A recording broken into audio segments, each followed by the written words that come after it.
बच्चों सुप्रभात। जैसा कि आप जानते हैं कि कल हमने अपना पहला अध्याय पूरा किया था और आज हम अपने हिंदी की बुक का दूसरा अध्याय पढ़ने जा रहे हैं, जिसका नाम है लाख की चूड़ियाँ। लाख की चूड़ियाँ पाठ लेखक के नाम है कांतानाथ। इस पूरे लेसन में ये बताया गया है कि पहले जमाने में चूड़ियाँ किस प्रकार बनाई जाती थी। अब सबको पता है कांच की चूड़ियाँ बनाई जाती है, परंतु पहले ऐसा नहीं था। सारे गांव में बदलू मुझे सबसे अच्छा आदमी लगता था, क्योंकि वह मुझे सुंदर सुंदर लाख की गोलियां बनाकर देता था। मुझे अपने मामा के गांव जाने का सबसे बड़ा चाव यही था कि जब मैं वहां से लौटता था तो मेरे पास ढेर सारी गोलियां होती, रंग बिरंगी गोलियां जो किसी भी बच्चे का मन मोह ले। वैसे तो मेरे मामा के गांव का होने के कारण मुझे बदलू को बदलू मामा कहना चाहिए था, परंतु मैं उसे बदलू मामा न कहकर बदलू काका कहा करता था, जैसा कि गांव के सभी बच्चे उसे कहा करते थे। बदलू का मकान कुछ ऊंचे चबूतरे पर बना था। मकान के सामने बड़ा सा सहन था। सहन किस चीज को कहते हैं? जो मकान के सामने खाली जगह होती है उसे सहन कहते हैं, जिसमें एक पुराना नीम का वृक्ष लगा था। उसी के नीचे बैठकर बदलू अपना काम किया करता था। बगल में भट्टी दहकती रहती, क्या दहकती रहती? भट्टी दहकती रहती, जिसमें वह लाख पिघलाया करता। सामने एक लकड़ी की चौखट पड़ी रहती, जिस पर लाख के मुलायम होने पर वह उसे सलाख के समान पतला करके चूड़ी का आकार देता। सलाख मतलब जो सलाखें होती है शंखल की तरह, उसको। पास में 4-6 विभिन्न आकार की बेलनुमा मुंगरियां रखी रहती, जो आगे से कुछ पतली और पीछे से मोटी होती। लाख की चूड़ी का आकार देकर वह उन्हें मुंगरियों पर चढ़ाकर गोल और चिकना बनाता और तब एक एक कर पूरे हाथ की चूड़ियां बना चुकने के पश्चात वह उन पर रंग करता, जिससे वह रंग बिरंगी हो जाती। बदलू यह कार्य सदा ही एक मचिए पर बैठकर किया करता था। मचिया बेटा एक बैठने का स्थान, ऊंचाई वाला, जो बहुत ही पुरानी थी। बगल में ही उसका हुक्का रखा रहता, जिसे वह बीच बीच में पीता रहता। गांव में मेरा दोपहर का समय अधिकतर बदलू के पास बीतता। वह मुझे लला कहा करता और मेरे पहुंचते ही मेरे लिए तुरंत एक मचिया मंगा देता। मैं घंटों बैठे बैठे उसे इस प्रकार चूड़ियां बनाते देखता रहता। लगभग रोज ही वह 4-6 जोड़े चूड़ियां बनाता। पूरा जोड़ा बना लेने पर वह उसे बेलन पर चढ़ाकर कुछ अक्सर चुपचाप देखता रहता, मानो वह बेलन न होकर किसी नववधू की कलाई हो। नववधू किसे कहते हैं बेटा? नववधू कहते हैं नई दुल्हन को, जिसका हाल ही में विवाह हुआ हो। बदलू मनिहार था। चूड़ियां बनाना उसका पैतृक पेशा था और वास्तव में वह बदलू मनिहार था। चूड़ियां बनाना उसका पैतृक पेशा था और वास्तव में वह बहुत ही सुंदर चूड़ियां बनाता था। उसकी बनाई हुई चूड़ियों की खपत भी बहुत थी। खपत मतलब लोगों द्वारा खरीदा जाना। उस गांव में तो सभी स्त्रियां उसकी बनाई हुई चूड़ियां पहनती ही थी। आसपास के गांव के लोग भी उससे चूड़ियां ले जाते थे, परंतु वह कभी भी चूड़ियों को पैसों से बेचता न था। उसका अभी तक वस्तु विनिमय का तरीका था। वस्तु विनिमय बेटा, वस्तु को देकर उसके बदले में लेने वाले से कोई दूसरी वस्तु प्राप्त कर लेना वस्तु विनिमय कहलाता है। और लोग अनाज के बदले उससे चूड़ियां ले जाते थे। बदलू स्वभाव से बहुत सीधा था। मैंने कभी भी उसे किसी से झगड़ते नहीं देखा। हाँ, शादी विवाह के अवसरों पर वह अवश्य जिद पकड़ जाता था। जीवन भर चाहे कोई उससे मुफ्त चूड़ियां ले जाए, मुफ्त फ्री, परंतु विवाह के अवसर पर वह सारी कसर निकाल लेता था। कसर मतलब अपना सारा हिसाब कर लेता था, अपनी बात को मनवा लेता था। आखिर सुहाग के जोड़े का महत्व ही और होता है। मुझे याद है मेरे मामा के यहाँ किसी लड़की के विवाह पर जरा सी किसी बात पर बिगड़ गया था और फिर उसको मनाने में लोहे लग गए थे। लोहे लग जाना मुहावरा आया है, मतलब कि उसको मनाने में बड़ी कठिनाई से उसको मनाया गया और उसे मनाने में बड़ी मेहनत करनी पड़ी।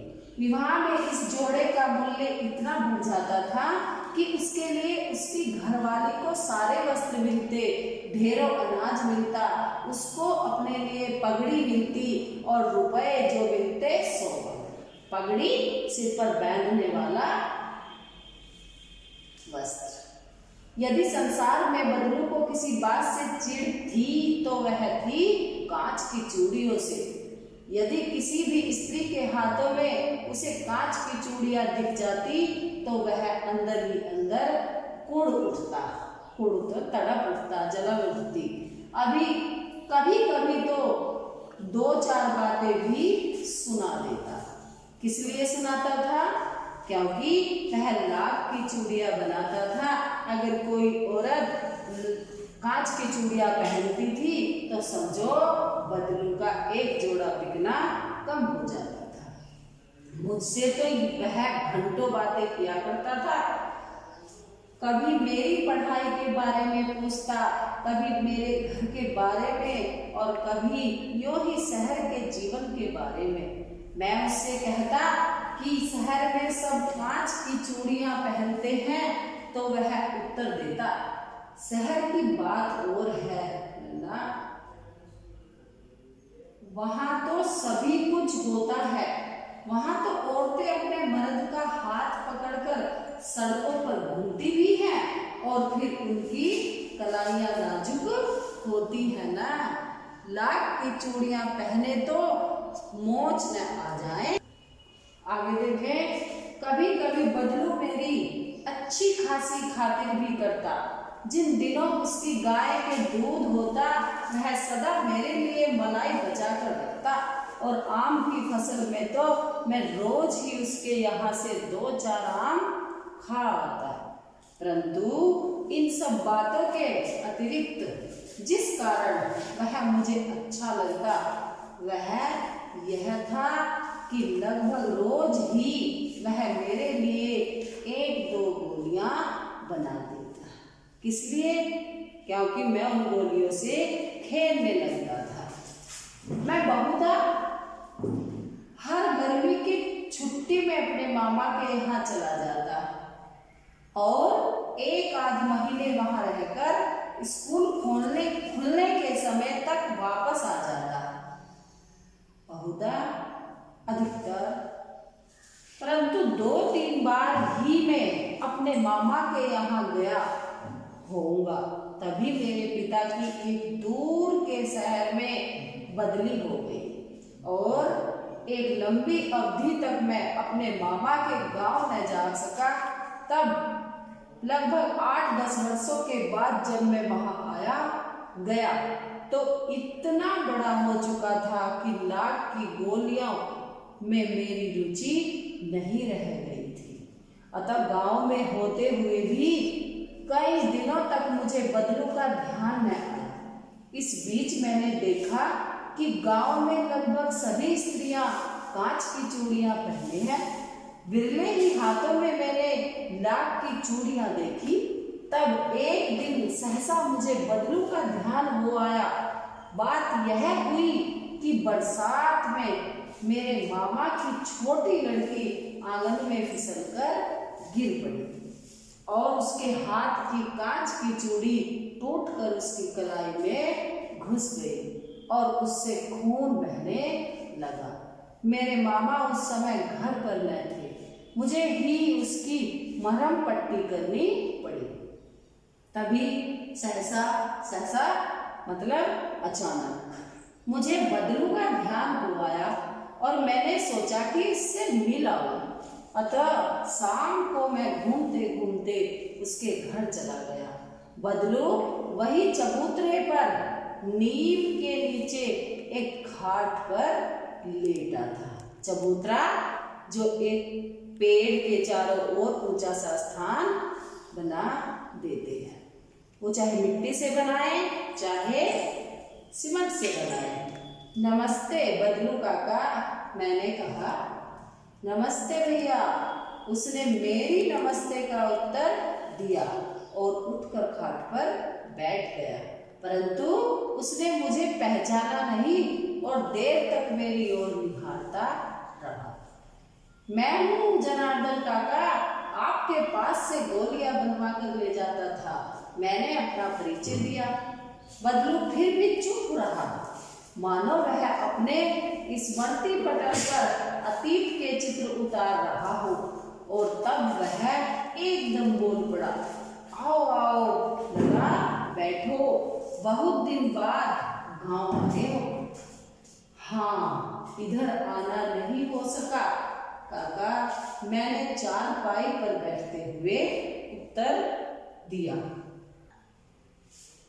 कुछ देर फिर शांति रही। मैंने इधर उधर दृष्टि दौड़ाई, न तो मुझे उसकी मचिया ही नजर आई न ही भट्टी। आजकल काम नहीं करते काका, मैंने पूछा। नहीं लला, काम तो कई साल से बंद है। मेरी बनाई हुई चूड़ियां कोई पूछे तब तो। गांव-गांव में कांच का प्रचार हो गया है। वह कुछ देर चुप रहा, फिर बोला, मशीन युग है न यह लला। आजकल सब काम मशीन से होता है। खेत भी मशीन से जोते जाते हैं और फिर जो सुंदरता कांच की चूड़ियों में रखती है, लाख में कहाँ संभव है। लेकिन कांच बड़ा खतरनाक होता है, बड़ी जल्दी टूट जाता है, मैंने कहा। नाजुक तो फिर होता ही है लला। कहते कहते उसे खांसी आ गई और वह देर तक खांसता रहा। मुझे लगा उसे दमा है। अवस्था के साथ साथ उसका शरीर ढल चुका था, मतलब उसकी आयु गुजर चुकी थी। उसके हाथों और माथे पर नसें उभर आई थी। जाने कैसे उसने मेरी शंका भांप ली और बोला, दमा नहीं है मुझे, फसली खांसी है। यही महीने 2 महीने में आ रही है, 10-15 दिन में ठीक हो जाएगी। मैं चुप रहा। मुझे लगा उसके अंदर कोई बहुत बड़ी व्यथा छिपी है। व्यथा, पीड़ा, दुख। मैं देर तक सोचता रहा कि इस मशीन युग ने कितने हाथ काट दिए हैं। कुछ देर फिर शांति रही जो मुझे अच्छी नहीं लगी। आम की फसल अब कैसी है काका? कुछ देर पश्चात मैंने बात का विषय बदलते हुए पूछा। अच्छी है लला, बहुत अच्छी है, उसने लहक कर उत्तर दिया और अंदर अपनी बेटी को आवाज दी। अरे रज्जो, लला के लिए आम तो ले आ। फिर मेरी और मुखातिब होकर बोला, मुखातिब मुंह करके। माफ करना लला, तुम्हें आम खिलाना भूल गया था। नहीं नहीं काका, आम तो इस साल बहुत खाए हैं।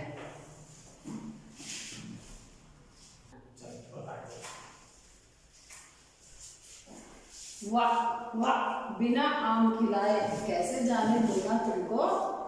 मैं चुप हो गया, मुझे वे दिन याद हुआए जब वह मेरे लिए मलाई बचा कर रखता था। गाय तो अच्छी है ना काका, मैंने पूछा। गाय कहाँ है लला, 2 साल हुए बेच दी, कहाँ से खिलाता। इतने में रज्जो उसकी बेटी अंदर से एक डलिया में ढेर सारे आम ले आई। यह तो बहुत अच्छा है काका, इतने कहाँ खा पाऊंगा, मैंने कहा। वाह वाह, वह हंस पड़ा। शहरी ठहरे न, मैं तुम्हारी उम्र का था तो इसके 2 चौगुने आम एक वक्त में खा जाता था। आप लोगों की बात और है, मैंने उत्तर दिया। अच्छा बेटी, लला को 4-5 आम छांट कर दो, सिंदूरी वाले देना। देखो लला कैसे है, इसी साल यह पेड़ तैयार हुआ है। रज्जो ने 4-5 आम अंजलि में लेकर मेरी ओर बढ़ा दिए। आम लेने के लिए मैंने हाथ बढ़ाया तो मेरी निगाह एक क्षण के लिए उसके हाथों पर ठिठक गई। गोरी गोरी कलाइयों पर लाख की चूड़ियां बहुत ही फब रही थी। बदलू ने मेरी दृष्टि देख ली और बोल पड़ा, यही आखिरी जोड़ा बनाया था जमींदार साहब की बेटी के विवाह पर। 10 आने पैसे मुझको दे रहे थे, मैंने जोड़ा नहीं दिया। कहा शहर से ले आओ। मैंने आम ले लिए और खाकर थोड़ी देर पश्चात चला आया।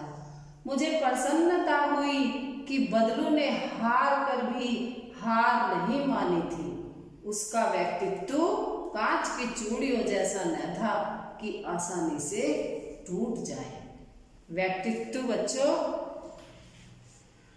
जिस हिसाब से, जिस लगन से वह चूड़ियों को तैयार करता था और बेचता था, अपनी बात पर अड़िग रहता था, उसने अपनी परेशानी में भी कुछ पैसे कम देने के बाद भी वह चूड़ियां नहीं बेची और चूड़ियों का काम छोड़ दिया।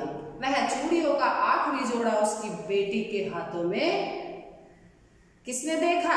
बदलू ने देखा। तो आज हमारा समाज पूरी तरह से बदला हुआ है। लाख की चूड़ियां कहीं नजर जल्दी से नहीं आती है, क्योंकि अब सभी कांच की चूड़ियां पहनते हैं जो ज्यादा सुंदर दिखाई देती है। यही बात रही होगी कि कांच की चूड़ियां अधिक सुंदर दिखने से लाख की चूड़ियों का जो समय था वो धीरे धीरे खत्म होता चला गया और उसका कार्य भी उसी प्रकार खत्म हो गया। तो कामतानाथ के इस अध्याय से हमें यही सीख मिलती है कि मशीनी युग ने बहुत कुछ बदल दिया है। हाँ तो बेटा ध्यान दीजिए, प्रश्न अभ्यास को खोल लीजिए ताकि बुक्स में आए हुए अध्याय में आए हुए इन प्रश्नों के उत्तर हम आपको बता सकते हैं। दोबारा यहाँ पर देखिए बेटा, प्रश्न नंबर 1, बचपन में लेखक अपने मामा के गांव चाव से क्यों जाता था और बदलू को बदलू मामा न कहकर बदलू काका क्यों कहता था? उत्तर, बचपन में लेखक अपने मामा के गांव चाव से इसलिए जाता था क्योंकि लेखक के मामा के गांव में लाख की चूड़ियां बनाने वाला कारीगर बदलू रहता था। लेखक को बदलू काका से अत्यधिक लगाव था। वह लेखक को ढेर सारी लाख की रंग बिरंगी गोलियां देता था, इसीलिए लेखक अपने मामा के गांव चाव से जाता था। गांव के सभी लोग बदलू को बदलू काका कहकर बुलाते थे। इस कारण लेखक भी बदलू मामा न कहकर बदलू काका कहता था।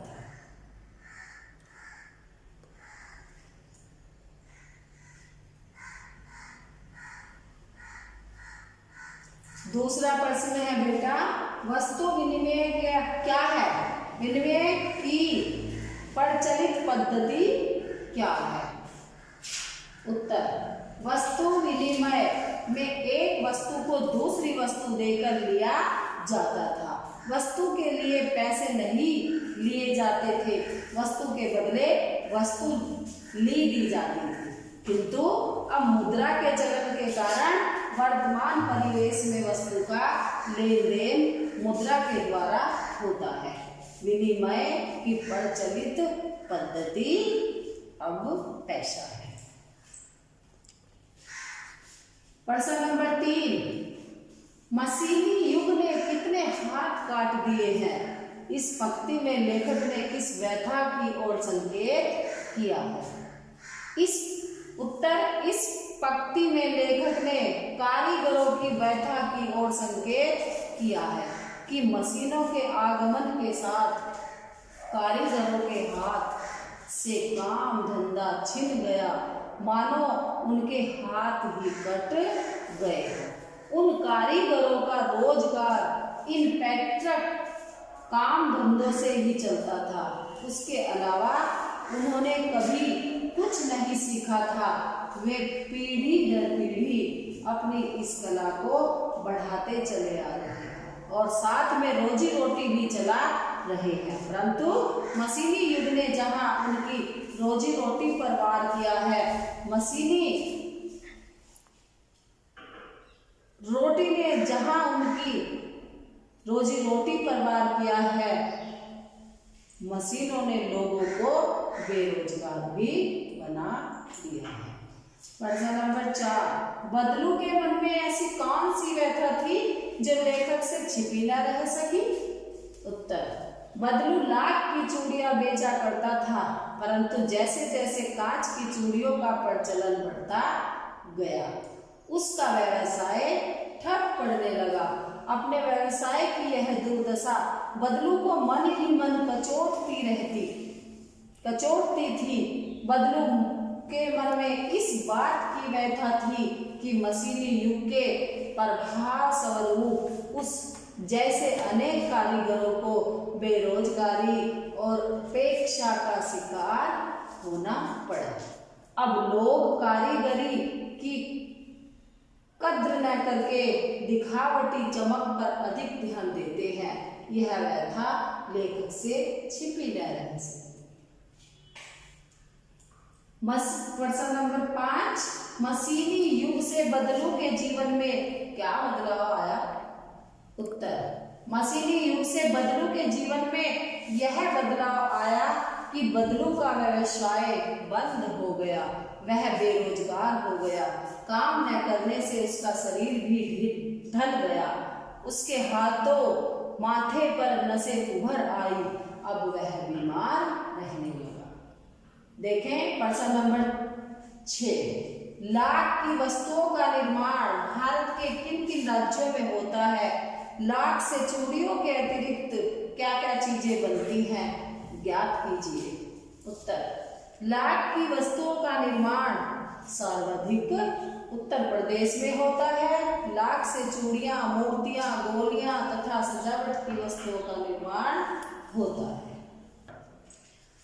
प्रश्न नंबर 8, बदलू कहानी की दृष्टि से पात्र है और भाषा की बात व्याकरण की दृष्टि से संज्ञा है। पात्र मतलब वह उस कहानी का एक हिस्सा है। किसी भी व्यक्ति, स्थान, वस्तु, विचार अथवा भाव को संज्ञा कहते हैं। संज्ञा को 3 भेदों में बांटा गया है। क्या? व्यक्तिवाचक संज्ञा जैसे लला, रज्जो, आम, कांच। इनसे क्या पता चलता है? इनसे इन चीजों का व्यक्तिगत होना जो पता चलता है। गाय इत्यादि ये सब संज्ञा व्यक्तिवाचक संज्ञा के अंतर्गत आते हैं।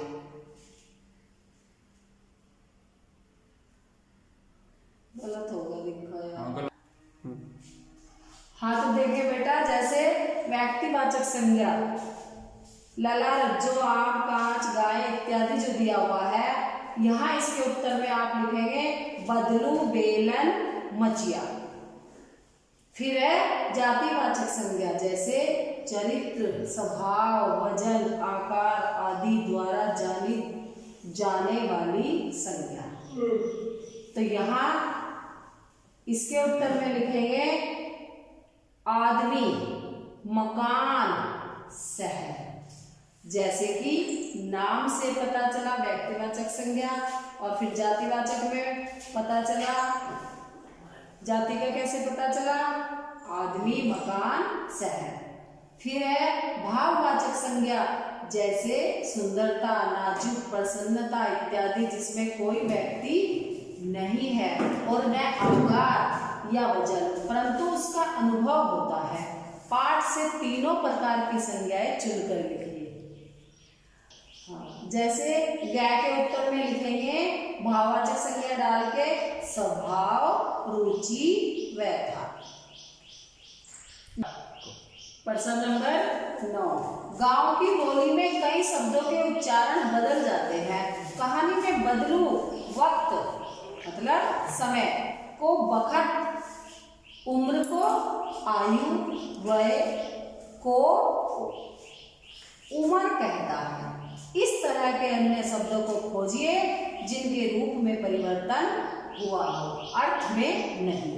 मतलब अर्थ उनका यही निकलता हो, बस उनके रूप में परिवर्तन हुआ हो। जैसे वक्त को समय लिखते हैं, उम्र को आयु, उम्र।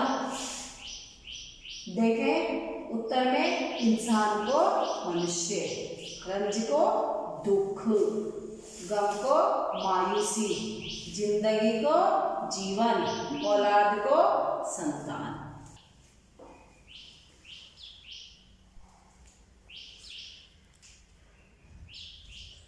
देखो बच्चों, कक्षा 8 की जो हिंदी है उससे आपको 2 अध्याय पूरे करवा दिए गए हैं। आप जितने दिन अपने घर पर हैं इस कार्य को फोन की सहायता से पूरा करें और अपने समय को सही तरीके से इस्तेमाल करें।